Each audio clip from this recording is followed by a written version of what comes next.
you've been on a lot of stages, a lot of different scenarios, small stages, big stages, backyards, concert halls. And so now you come into like this place, you know? And I always think like in places like this, sometimes they allow certain conversations inside and certain conversations out. So kind of like how you know, in this moment, like before this show, like kind of how are you thinking about like the conversation you wanted to have with us in the audience? Yeah, that's a good question because it never goes as planned. Right. Ever. It's always, and not for the worse, it's always for the better. Anytime. I could be thinking something, I could be thinking about what I want to say in between the segues. Yeah. But as soon as I get on this stage, what I plan to say might turn into something even greater, just because of where I'm at. It's a different type of force. You know, once I touch this stage, I can talk about it, plan about it all day, every day. But once I'm right here, everything that's planned out goes to another level just because of the energy. You know, so the conversation, it starts as a good one, that's a great idea, but once I'm right here, it gets even more outstanding. I'm sure y'all know, because y'all just killed it. Right. Right. But also, you know, I was wondering, I had this thing about like watching how songs change, like generation after generation. So say, Lift Every Voice and Sing. 100 years ago, 115 years ago, somebody wrote that song as a homework assignment for Abraham Lincoln. And 60 years later, it becomes the rallying song for like civil rights movement, you know? Like the song changed like 60 years after it was written. Entirely new intention, you know? So been listening to your music clearly for a while, then here we are like at this moment, which is, I don't know when you put the record out, when All Right came out, but like how it became, how it, you know, jumped into this other space. Yeah, see, I mean, that's another good way to put it. Writing that record, you know, it was not only for me, you know, but of course, what's going on in my community, period. And around the same time of writing this record, the same thing that's going on in my community was going on around the world. Yeah. Manifest to me putting the actual record out and people loving the record from a music standpoint to actually touching the streets and people rallying about it, all the way to me being on this stage, finna perform this record in front of the youth. Yeah. You know, so it's quite a journey knowing where I was at once the ink hit the pen. You know,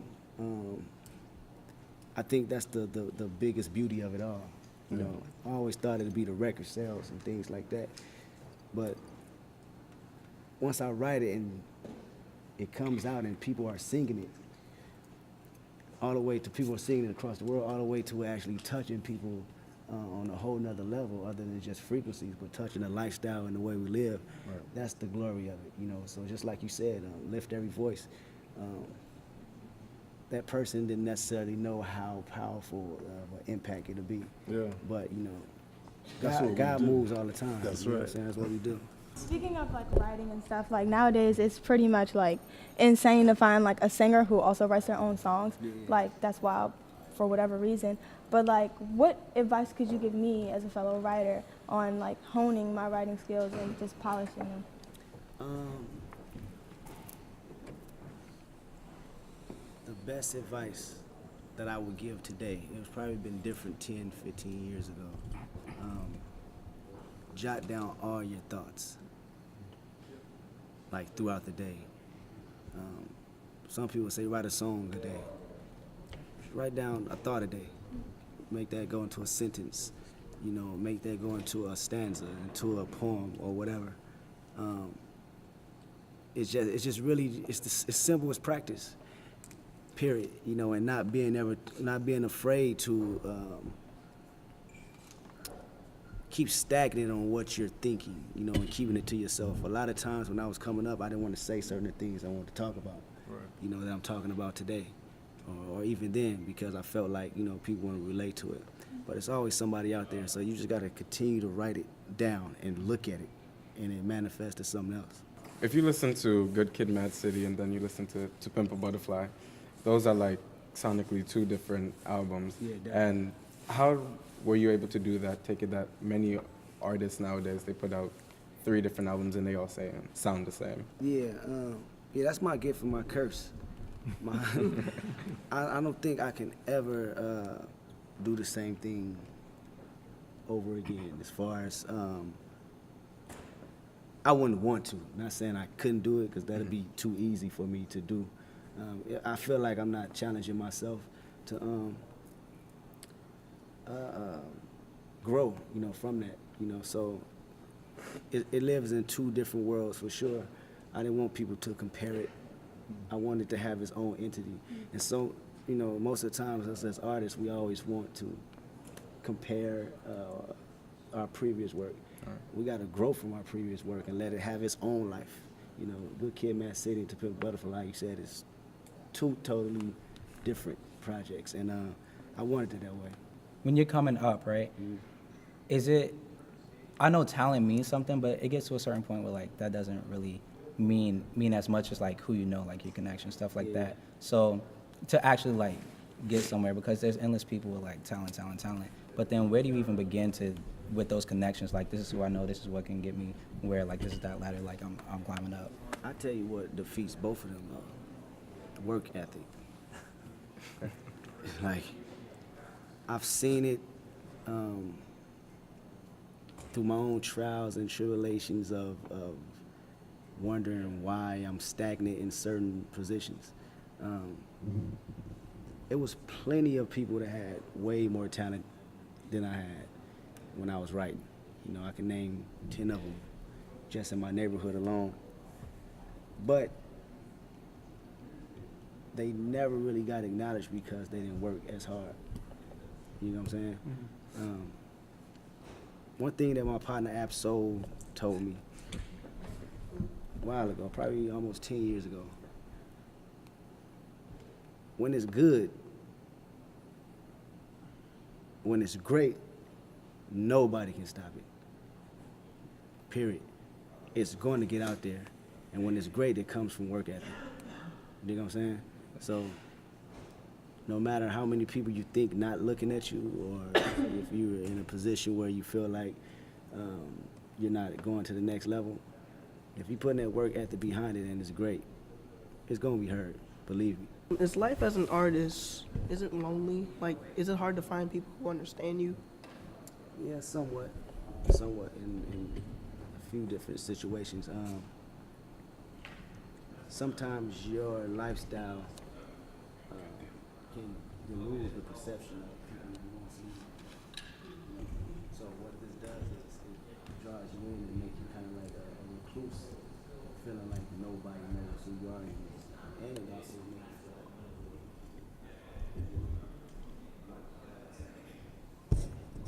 the relationships you once had may somewhat, change. You got to be able to accept that. So the best thing to do, what I've learned, is to express that to people where you feel like they may look at you a little bit different, and that's how you keep away from being in the room by yourself thinking all day and not having no one to confide to. I mean, a lot of what you just said to them, I'm sure you all would take for a very long time, stuff about work ethic, stuff about, passion and drive, These are things that never die, The oldest saxophone player I know, who's 92, he's still like, I got drive to get on the stage and play, every day. Yeah. So when we come to places like this, but also the thing that also is riveting about this moment of having you here with the orchestra is that a piece of art that you've made that you've allowed also to, let's see where else it can go, And so, I was going to ask this question about your parents, like somebody puts in your mind that you should continue to be flowering, that you should continue, if you could just talk just briefly about that as the last thing. Oh yeah, definitely. My parents, for sure. I was really blessed to be in a household where, obviously a man and a woman stayed together, and them being lovers of music, but them also